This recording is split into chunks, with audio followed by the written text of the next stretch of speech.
This game tests you as a man. It tests you as a person. As soon as you leave the harbour, you've got no worries. It's a very hard lifestyle and it's not for everyone. It's hard on families. Most families have their dads home every night, and you know, we don't get that comfort either. I've got to make sure my kids got everything they want in life. It's just one of them things, a sacrifice to make a better life. To be a fisherman, you have to be quite fearless. As much as you think it's all in your hands, it's not. And trust me, I've had a boat sink on me. It's losing control.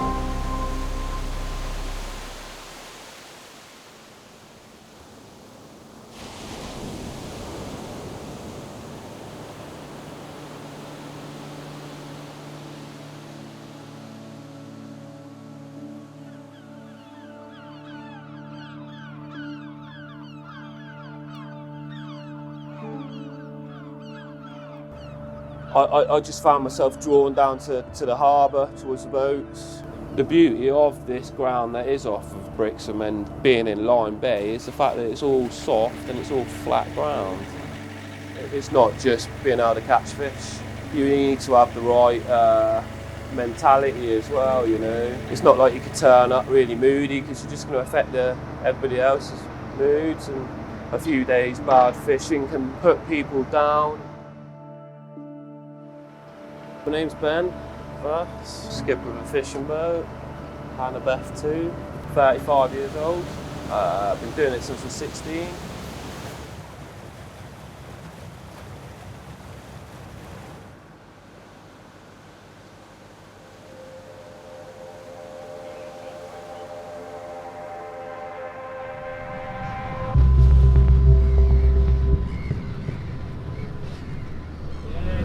Today's bait, yeah. So I'll cut these 5 here, and then the other 2 guys have got 5 each to cut. But yeah, we use all of it today. Boilers bait and some boilers, quite a lot really. We've got 1,000 pots to haul. Oh, quite a busy day really. Quite a busy day. Well, personally, obviously, we're all friends from where I live, but the skipper, I've known him for years, so he's like a father figure to me, really. He knows everything. He's probably the best fisherman in this harbour. My name's Jack Mason. I'm from Lowestoft, and I've been working on a boat nearly 5 years. I was 20 when I first started. Yeah, I wish I got into it earlier, but the opportunity wasn't there. No fishing industry in my town anymore. Yeah, basically my job here is just to keep the boat on the right course and to control the winch.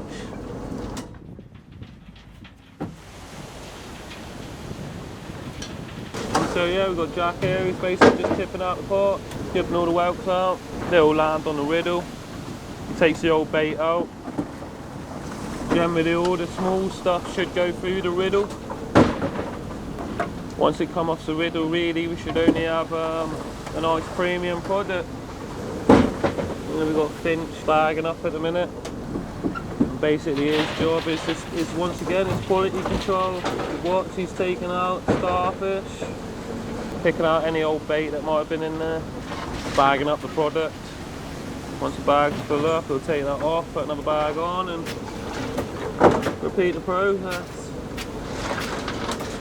Then we got bait and stack. Basically his job is to put bait in the pots, and which is probably the most important job of all. At the end of the day, he deciphers what we can catch the next day. That's why his job's the most important. My name's Jamie Finch, I'm from Lowestoft. I'm working on the boat for about 3 weeks. Obviously new to the industry, really loving it at the minute. I got the job through my mate Jack. Did bricklaying before this, Because obviously through Corona there weren't much work going for that, because the site's closing down. So I took the opportunity and tried something new. You've got to give respect and then get respect back. This new guy has actually been a bundle of joy. Like, he's definitely a shower, as in you can't talk him through stuff. You need to show him how to do it. He's happy, which doing this job, you know, you're either going to be happy or you're going to be highly miserable doing it. But he loves it, yeah, he really does love it. And it's nice to see someone actually enjoy doing what they're doing. Like, I can see him going far in this game, like, as long as he can stick it out. You know, you've got to take the rough with the smooth. Sometimes you get caught in a bad storm, you know, and there's other places you'd rather be, you know.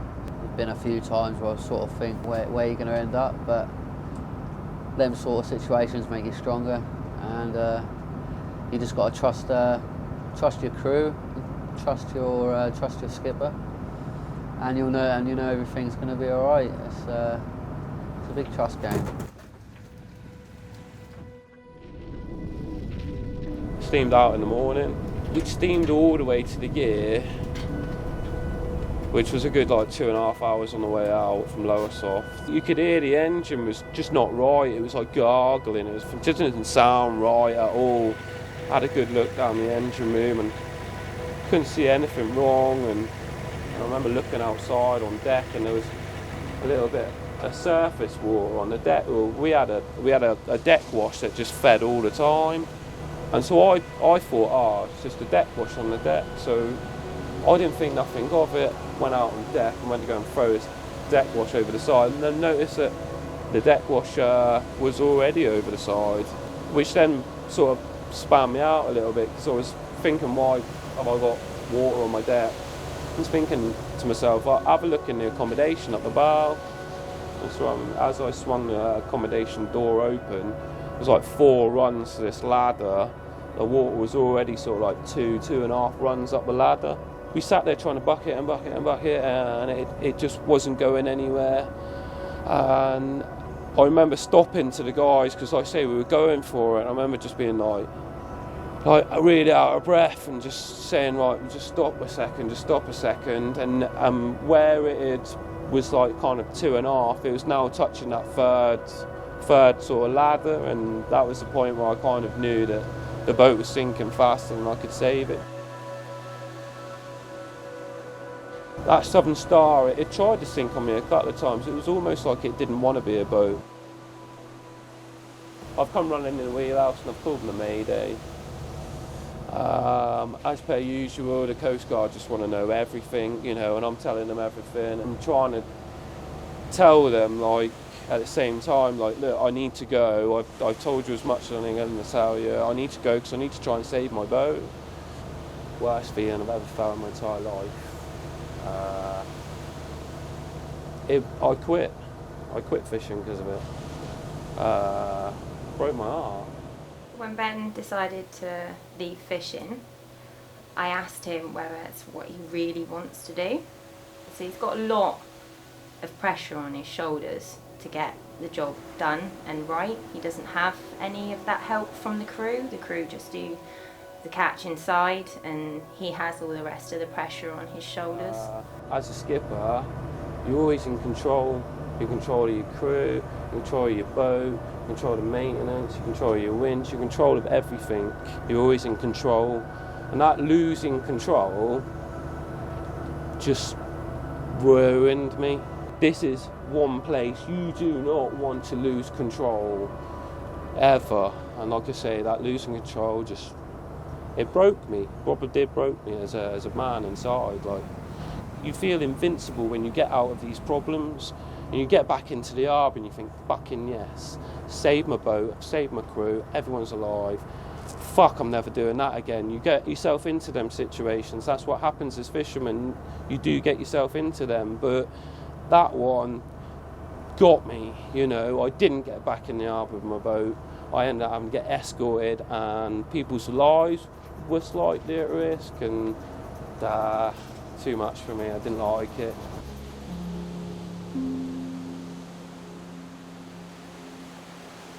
My name's Jade Vass. I'm 33 and I'm Ben Vass's wife. up here. I met Ben when I was 15. Me and Ben, we met down Paignton Harbour, and he was working on one of the boats down there. I met him as I was going past one day, and that was it from there. She's definitely my rock, and at the same time I'm definitely hers as well. Yeah, we are each other's rock, and we support each other no matter what. And like I said before, family is a big thing to me and Ben. It's everything. Yeah, it's hard being a fisherman's wife. It's like you said, it's like being a single mum, but without the financial problems. Raising children while he's away is the hardest part for me. It takes a lot of trust as well, you know, you're always working away from each other, and You get a lot of time to think, they get a lot of time to think.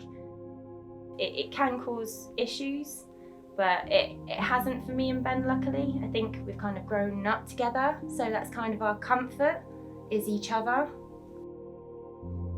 you know, when it's a kid's birthdays and stuff, and the kids are like, she's got to explain it in that nicer way that, alright, your dad's not going to be here, but you know, she's always supported what I've done, and she's always made sure that the kids have, you know, helped support me and what I've done as well, because I've been testing times when you do step there and you do think when everything's going wrong and the fishing's rubbish and the tides are rubbish and everything just feels like it's going wrong, and yet you got to try and be strong and guide yourself through it, and having Jade there has definitely helped that.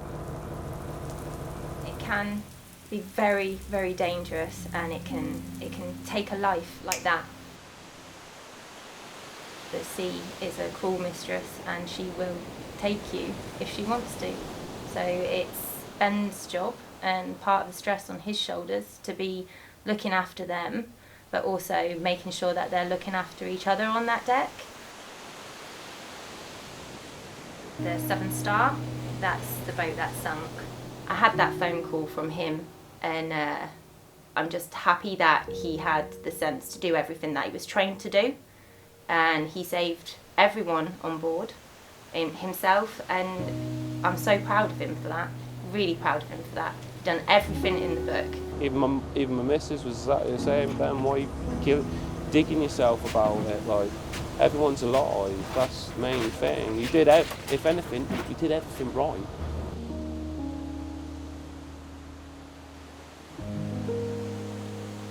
You know, put your foot in some rope, and you could be sent off the back of that boat. And if you haven't got a knife in your hands to cut yourself free, you're going down with the box, which is a horrible thought. So I'm aware of the dangers, and just hope that it never ever happens on his boat. Personal friends, like proper personal friends, people that I would invite to your wedding, most probably 20. Too many, mate. And I'd like to say in 20 years of doing it, it would only be 20, but that would be a lie as well, because you could most probably double it. But that's another thing of being a fisherman. Something you have to get used to, right? Ben had one friend, Wade. Sadly, he passed away when he was 21. He drowned, and them two were like brothers. Their bond was amazing. They had tattoos done together and just done everything together. Wade became a part of our family.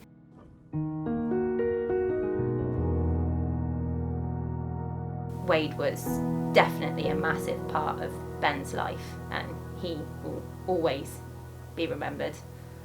Always.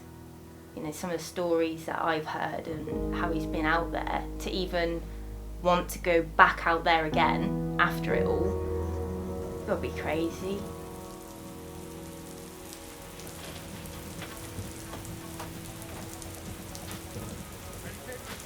It was a worry, him going back out, thinking, you know, if anything like that was going to happen again to him, you don't want them feelings. I'd rather be at home and have a land job than worrying about him being out there. But he loves it, so he's got to do what he loves, and I'm not going to stop him from doing that. I think there's a big fishing community in Brixham. You know, you don't really hear of them until really a tragedy has happened, and then you will see the community, and that's where I think the fishing community come together and they try and raise that money and try and support the Fisherman's Mission and RNLI, because they really do need help to keep the charities going, because they're amazing.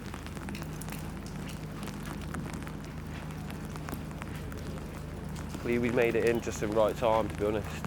Like I say, the weather is just starting to pick up now. Luckily, we just got in just before the weather started to kick off again. Like I say, they've all still got their fingers and toes and hopefully an extra few quid in their pockets. Yeah, they've got a few days off now. Well, they've got a few days off. I like to just call it a day in. I'll be down there in the morning just to do a lot of maintenance. I always am grateful for the people that do help me. They said they were already going to bed with a DVD and going to order a takeaway, so yeah, I don't think they'll be venturing too far. I've said before, money is always a pro, but it's not when it's risking his life. That's not worth it to me. But crazy fishermen are crazy fishermen. To them, it's worth it. I don't think it's my decision. He's got to know whether he wants to carry on with that. But every time he has come away from sea before, 3 months in his back, he needs to go down to the beach and put his hands in the ocean.